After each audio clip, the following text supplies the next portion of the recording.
After 8 long years of being forgotten every Christmas, I wanted to know once and for all whether my children cared about me or only about what I could give them.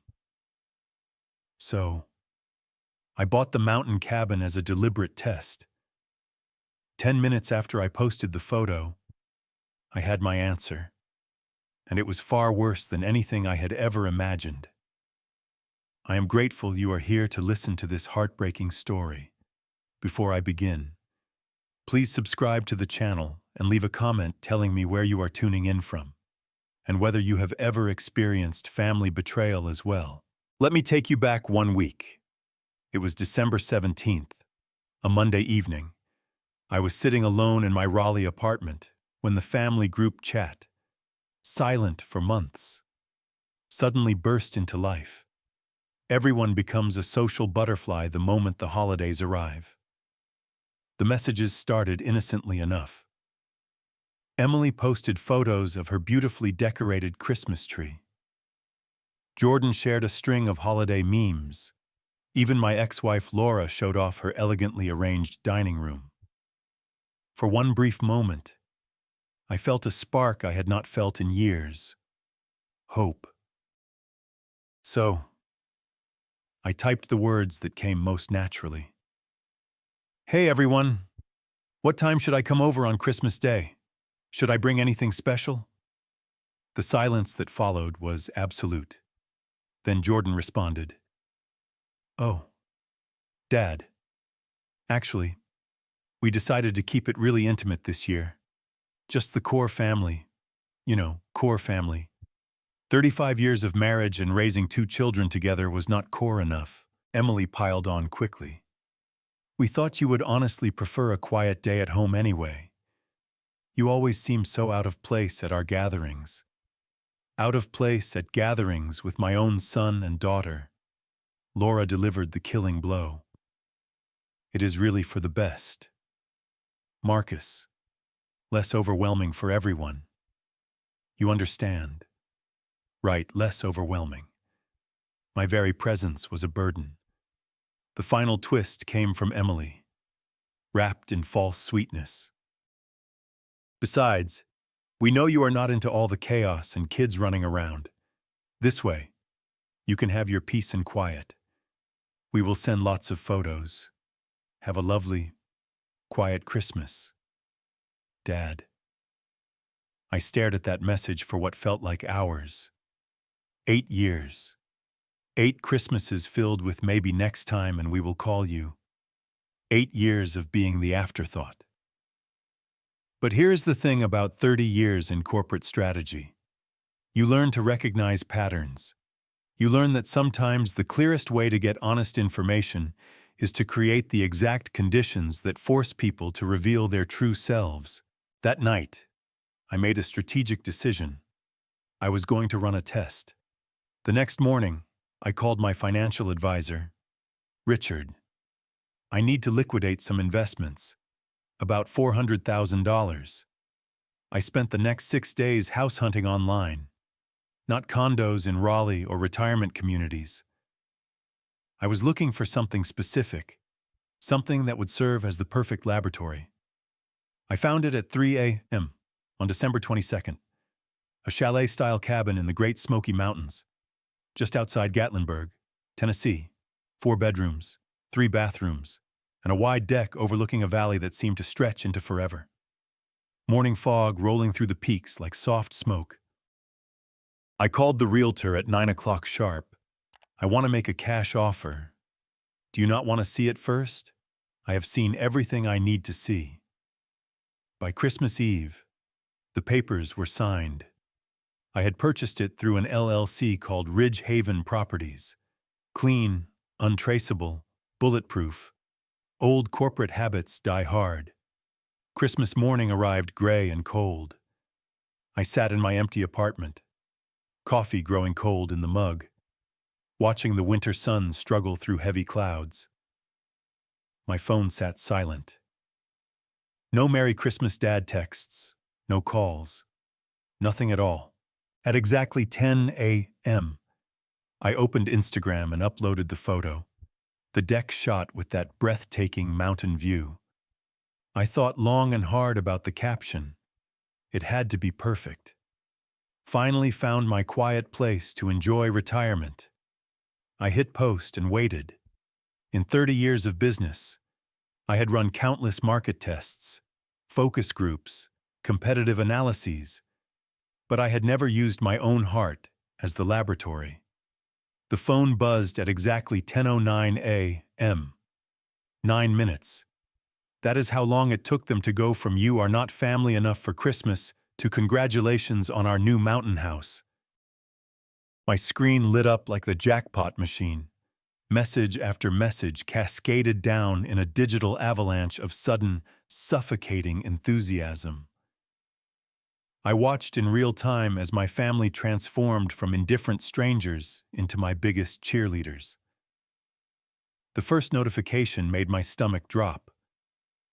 Laura, my ex-wife who had dismissed me just a week earlier, was suddenly gushing like a proud parent.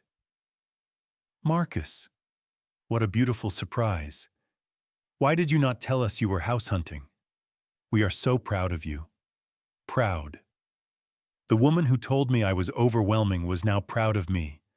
I could practically hear the exclamation points dripping with synthetic sweetness. Within 2 minutes, Jordan jumped in like a vulture circling fresh roadkill. "Dad, this is perfect timing. Our lease expires next month, and Sarah needs space for the baby." Perfect timing. Not congratulations or what a beautiful place. Just perfect timing for his own convenience. Then Emily, my daughter who had called me out of place just days before, started orchestrating like a general planning an invasion. OMG. "Yes, Jordan, you and Sarah can take the master bedroom. I will help you move this weekend. The master bedroom, my master bedroom." In the house I had bought with my own money that they had just learned about 60 seconds earlier. But Laura was not finished. "This is such a blessing. Finally, our family has a proper gathering place. I can already picture Christmas morning there. Christmas morning there. The Christmas morning I had just spent alone in my apartment because I was not family enough to join them." The messages kept coming, each one more presumptuous than the last. Emily delivered what might have been the cruelest irony I have ever experienced. "Dad, you are such a genius. Now we can have those big family Christmases you always wanted. Those big family Christmases I always wanted. The ones they had excluded me from for 8 straight years." I sat there watching my phone screen, feeling like I was witnessing a car crash in slow motion.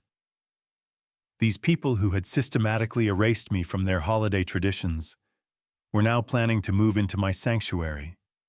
The house I had bought to escape them was being claimed as their inheritance while I was still breathing. Jordan was not done. Should we rent a U-Haul or just make multiple trips? The baby furniture is going to need careful handling. Baby furniture. He was already planning the logistics of moving into my house, not asking, planning. Then came Laura's masterpiece. The final insult wrapped in fake gratitude. "Marcus, honey, you do not know how much this means to us. You are finally putting family first. We always knew you had it in you. Family first." I stared at those words until they blurred. The same people who told me I was too overwhelming for their intimate family gathering were now lecturing me about putting family first. I scrolled back through the messages, watching the timestamp progression. 10:09 a.m., 10:11, 10:14, 10:24, in 15 minutes. They had gone from congratulating me to planning their move-in date, from surprise to complete ownership of my life decision. Jordan's final message landed like a sledgehammer. "Thanks, Dad. We will be there Friday with the moving truck. Do not worry about cleaning. We will make it feel like home. They will make it feel like home. My home. the home I had bought to get away from exactly this kind of presumption. I set the phone down with shaking hands, then picked it up again. The test was over. The results were in, and now it was time to deliver them. I picked up my phone and typed 4 words. No, that is not happening. The group chat went dead silent. The silence after my rejection was not indifference. This was the calm before a hurricane. And every corporate instinct I had developed over 30 years was screaming the same message. Prepare for war. I walked to my kitchen window, looking out at Raleigh's gray skyline. Somewhere out there, my children were plotting their next move. The difference was, I had been planning mine since the moment I decided to run this test. My phone rang at 5 p.m. Thomas Reed's gravelly voice came through the speaker. Saw your post this morning. Hell of a view. How did the family react? Thomas had been my National Guard sergeant 25 years ago, then transitioned to law enforcement and private security consulting. More importantly, he was the only person I knew who had never asked me for money. About like you would expect, I said. That bad. Huh. What did they want to move in immediately without asking? Thomas whistled low. Jesus. Marcus, I am sorry, but I cannot say I am surprised. You have been talking about this pattern for years. No false comfort, just honest assessment. I told them no, good. What is your next move? That is what I am figuring out. We will figure it out fast. People like that do not take no for an answer. They escalate. After we hung up, I sat in my home office and analyzed the situation like any business problem. Assets house owned outright through LLC. Clean title, bulletproof legal structure. Liabilities, family members who felt entitled to my property and had just been publicly rejected. Strategic advantages, 30 years of corporate experience. Financial resources, and documentation of everything. I opened my laptop and started building my case. Screenshots of every group chat message, timestamps showing the progression from exclusion to exploitation, a detailed timeline of the week's events. Then I called Patricia Hayes, the attorney who had handled my LLC formation. Hello, this is Marcus Reed. I need to discuss potential property issues. What kind of issues? The kind where family members think they have rights to property they do not own. Her voice sharpened with professional interest. How soon can you be here? An hour later. I was in her downtown office watching her review the message screenshots with surgical precision. This is textbook entitlement behavior. The good news is your LLC structure gives you significant protection. Ridge Haven Properties owns the property, not Marcus Reed personally. That creates legal distance. What about the emotional manipulation irrelevant from a legal standpoint? Property law does not recognize feelings. Either they have legal rights or they do not. And they do not. She pulled out a legal pad. I am preparing a formal cease and desist letter. We will also file a preemptive no trespass order with the county sheriff. If they show up uninvited, you will have legal standing to remove them. How long will that take? Paperwork ready by tomorrow morning. That evening, I drove up to the mountain cabin for the first time since buying it. The 4-hour drive crystallized my strategy. I walked through my new home, checking the security system installed during closing, motion-activated cameras, smart locks, full perimeter coverage. The realtor had thought I was paranoid. Turns out I was just prepared. Standing on the deck as sunset painted the mountains, I felt something I had not experienced in years.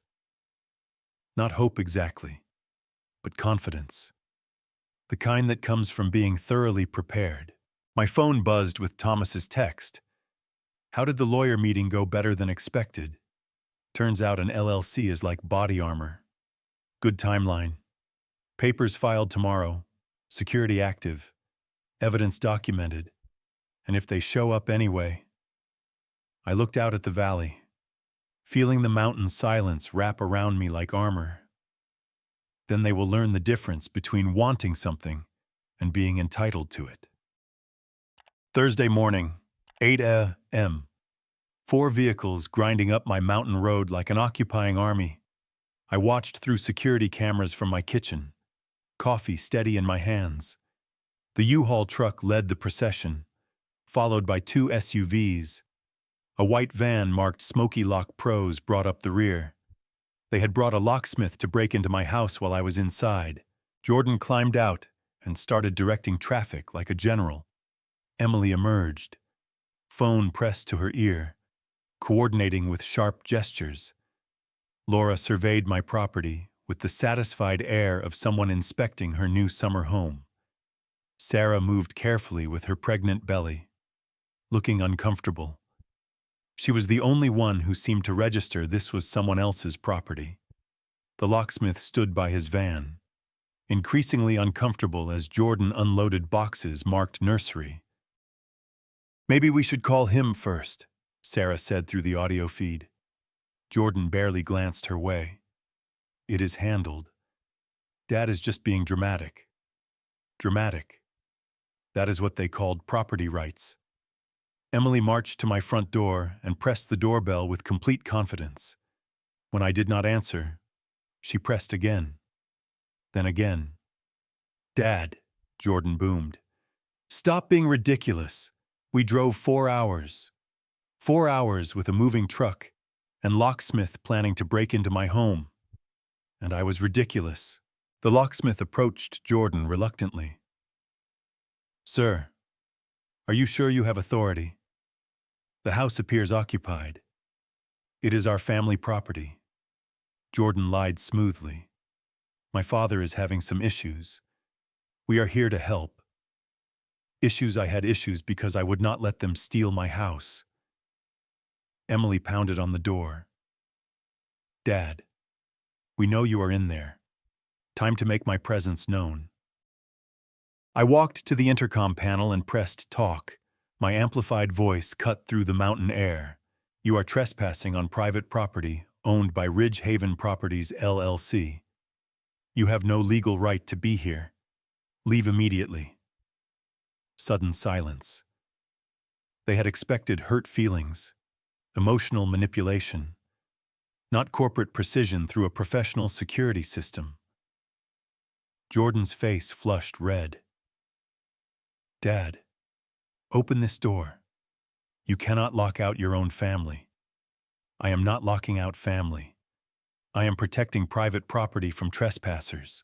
Laura stepped forward, switching to manipulation mode. "Marcus, honey, we are not trespassers. We are your children. We love you. Love." They loved me so much they had excluded me from Christmas, then tried to steal my house. The locksmith backed toward his van. "Look, folks, I think there has been a misunderstanding. If the property owner does not consent, he consents," Emily snapped. "He is just confused." Confused. Now I was confused for not letting them move in without permission. Jordan stormed to the locksmith, probably offering more money. Sarah stood by the U-Haul, hand on her belly, looking like she wanted to be anywhere else. The locksmith pulled out his drill. That is when I activated Phase 2 of my security protocol. Not just cameras and intercom, but the system Patricia had helped implement yesterday. Electronic paper trail of everything happening on my property. I picked up my phone and pressed speed dial. "Sheriff's office. This is Marcus Reed at 1924 Ridgeview Lane. I have trespassers attempting unauthorized entry with power tools." "Yes, I have a filed no trespass order. Case number 2024-089. Through the cameras, I watched the locksmith's drill bite into my reinforced doorframe. Jordan stood behind him, arms crossed, looking like a man who had never been told no in his life. Sarah caught my eye through the camera, her expression troubled. For a moment, she looked directly at the lens, and I saw something that gave me hope. Shame. Phase 1 complete. Time for Phase 2. Blue and red lights cutting through the mountain morning like justice itself. Deputy Ramirez's patrol car crunched up the gravel with unhurried confidence. I watched through cameras as my family's expressions shifted from defiant entitlement to panic. The locksmith dropped his drill like it had caught fire. Ramirez stepped out, a weathered man in his 50s who had clearly seen this scenario before. He surveyed the U-Haul, scattered boxes, and my family clustered like defendants at trial. Warning, folks. Seems we have a situation. Laura immediately switched to victim mode. Officer, thank goodness. This is all a misunderstanding. This is our family's house, and Marcus is having some kind of episode. We are just trying to help him. Our family's house. My property had somehow become communal in her twisted logic. Ramirez pulled out his notebook. I need identification from all of you. Jordan stepped forward with familiar bluster. This is a family matter, sir. I have a report of trespassing and attempted breaking and entering. That makes it legal. Identification now. They handed over licenses reluctantly. Ramirez examined each one, then consulted his clipboard.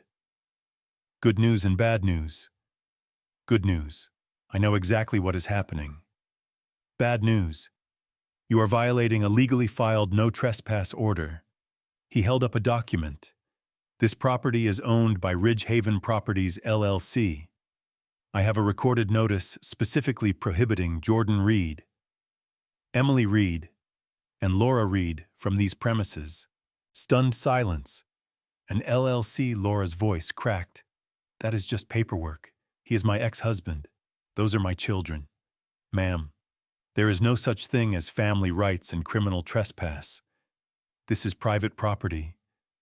You were formally warned. He turned to the locksmith, frantically packing tools. Were you aware these individuals had no legal right to access this property? The locksmith did not look up. No, sir. They said, family emergency. Owner was incapacitated. I am done. I am leaving.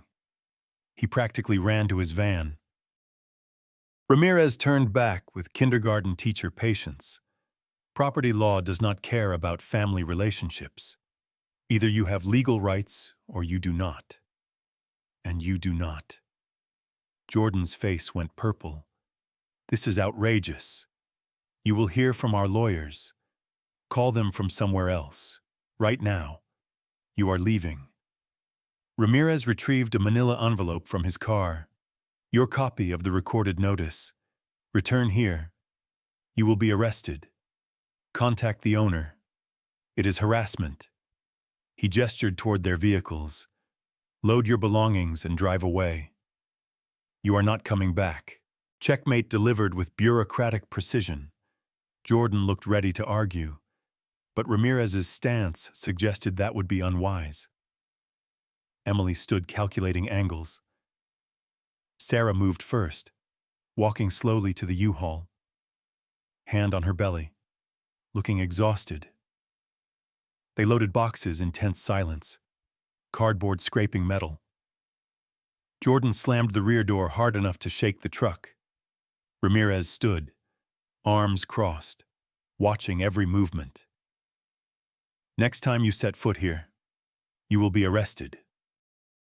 Emily paused at her car door, looking back with calculation or rage. Dad made his choice, she said loud enough for cameras. Now we make ours.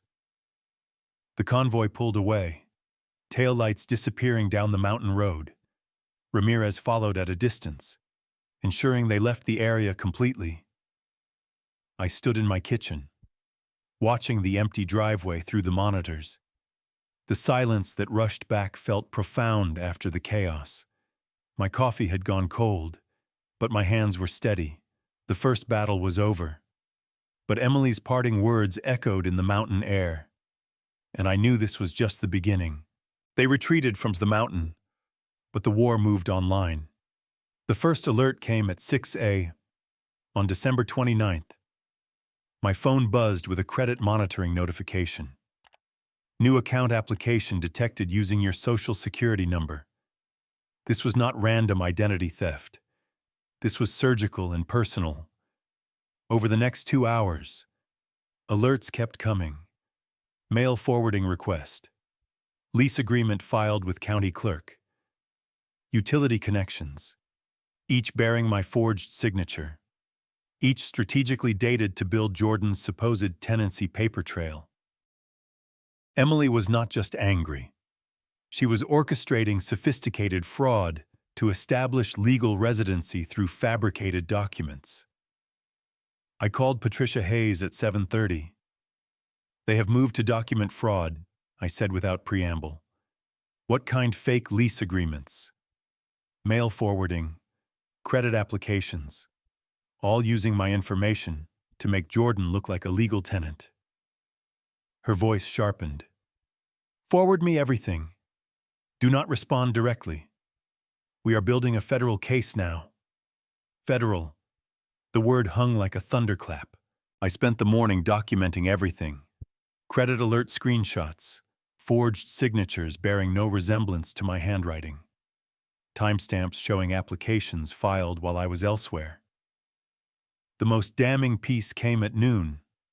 A lease agreement supposedly signed December 19th, 3 days before I had closed on the house. Emily had forgotten basic chronology in her rush to create evidence. But the sophistication disturbed me most. This was not desperate emotion. This was calculated criminal behavior orchestrated by my daughter with corporate precision. Thomas called at 2 p.m. Your family has been asking around about property management companies, specifically ones handling difficult tenant situations. They are legitimizing their claim through third parties. Exactly. Show fake lease. Claim I am unstable. Need professional help managing my assets. The audacity was breathtaking. They were trying to have me declared incompetent so a management company would give them access. Something else, Thomas continued. Sarah Reed visited the sheriff yesterday asking about domestic violence resources. Did not file a report, but asked lots of questions about protecting herself and her unborn child from family pressure. Sarah, the one showing conscience, was cracking under her husband's criminal behavior. That evening I sat surrounded by printed evidence, forged documents, fraudulent applications, identity theft attempts. The paper trail painted a clear, escalating desperation. Patricia emailed, reviewed materials. This crossed from civil to criminal, preparing emergency federal motion. Document everything. Touch nothing. Respond to no communications. I looked out at the dark valley. Somewhere down there. My children planned their next move, but they had made a critical error. They had assumed I was just a hurt father who could be overwhelmed with paperwork. They had forgotten I was a businessman who understood that fraud's best defense was meticulous documentation and professional legal response. My phone buzzed with a final alert. Suspicious activity detected on Ridge Haven Properties LLC account. They were accessing the corporate account now. The one controlling the property deed, utilities, everything. I forwarded it to Patricia. 4th federal crime today. Her response came within minutes. This crossed from family drama into federal crimes. Emergency hearings scheduled January 3rd. I set my phone down and looked out at the mountain darkness. The silence felt different now. Not peaceful, but expectant. Like the moment before a storm breaks.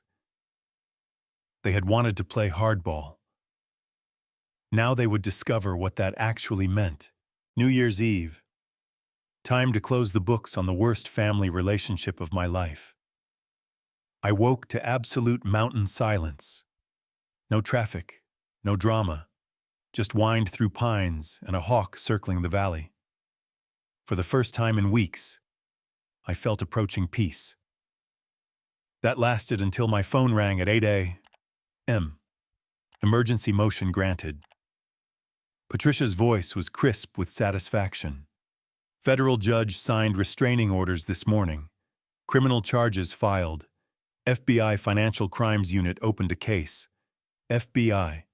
My children had graduated from disappointments to federal suspects. Timeline: warrants executable after January 1st. Restraining orders effective immediately. They drive past your property. They are in federal custody. I walked onto the deck, coffee in hand. Somewhere in that valley, my family was planning their next desperate move. Thomas called an hour later with confirming intelligence. Someone claiming to be your power of attorney tried hiring a mediation service. Wanted them at your property today for an emergency family intervention about a competency dispute. Cash payment. Double rate. When they asked for power of attorney documentation, they hung up. Fake mediator. Show up with someone in a suit hoping I would be intimidated into letting them inside for professional consultation. More news. Sarah Reed checked into hospital yesterday. Pregnancy complications from stress. She is asking about witness protection. Witness protection. The pregnant woman was ready to testify against her husband's criminal conspiracy. Is she safe? Hospital security notified. Listed under assumed name. But Marcus, she is scared. Says Jordan is talking about permanent solutions to the family problem. Permanent solutions. I did not want to think what that meant.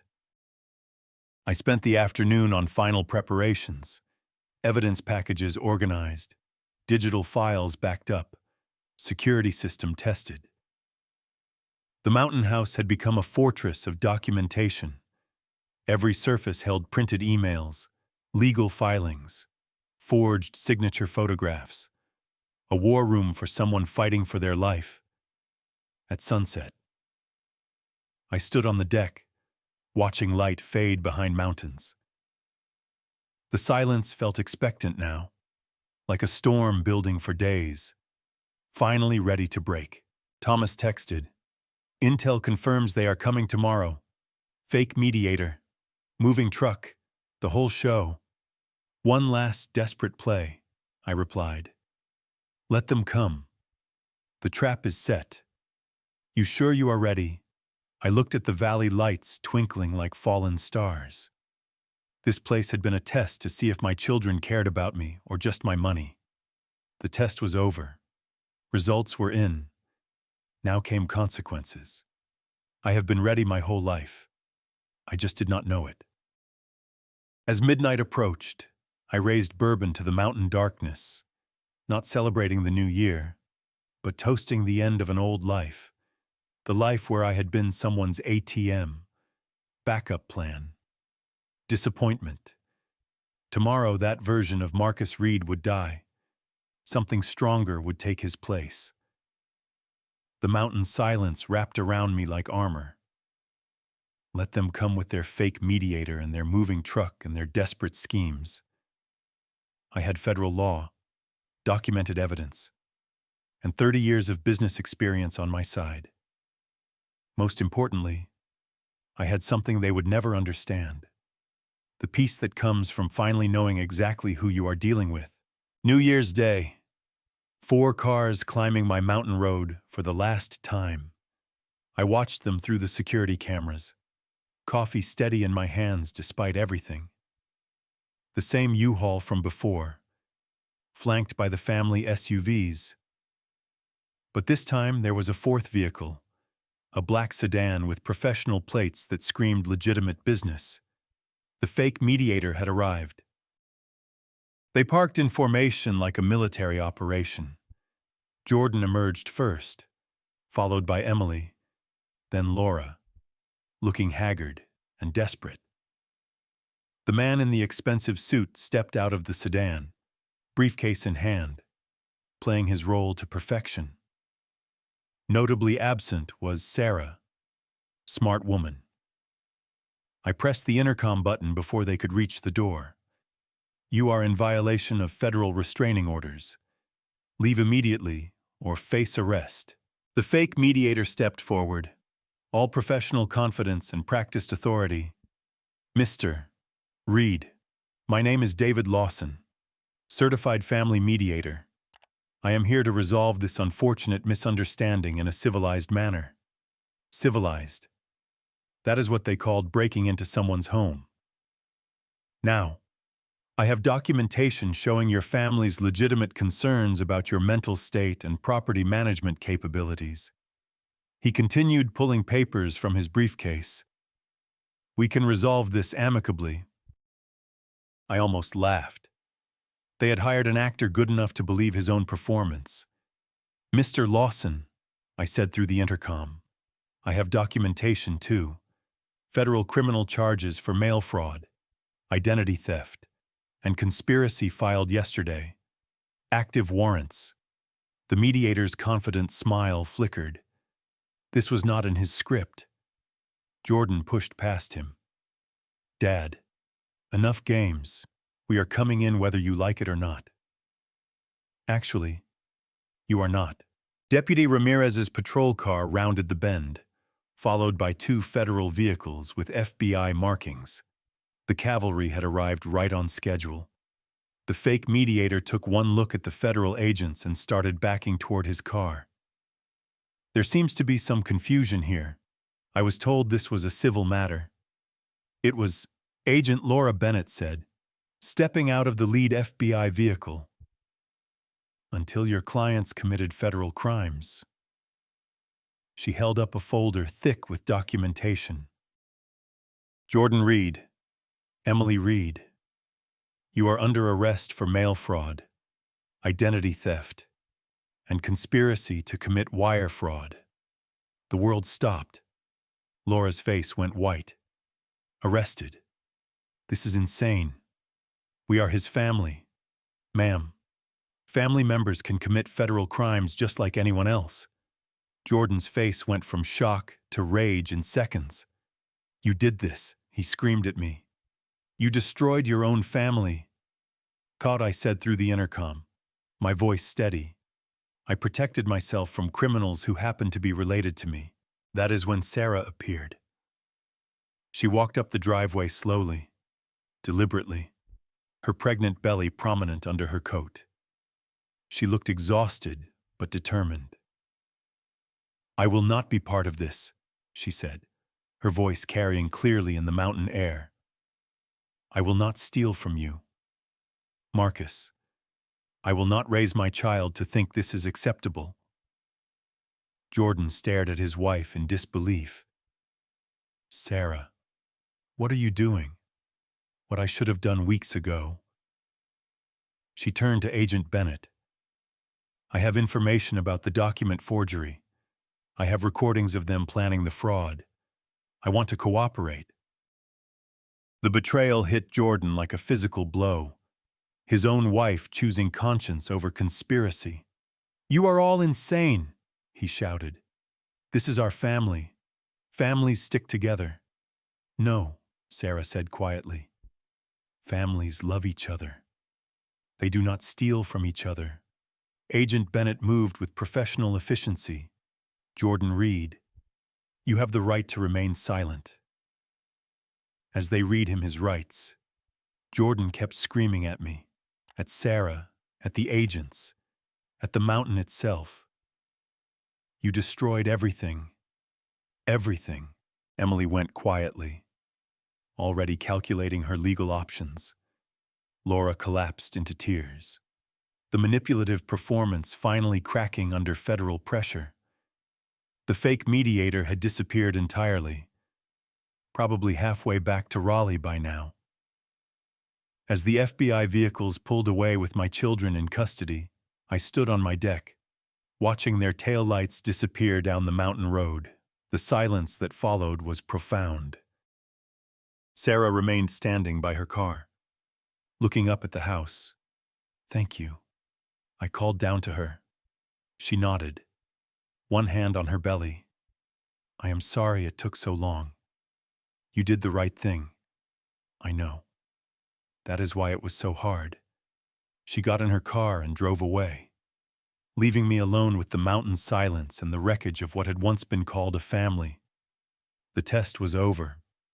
The results were final, and for the first time in 8 years, I was truly free.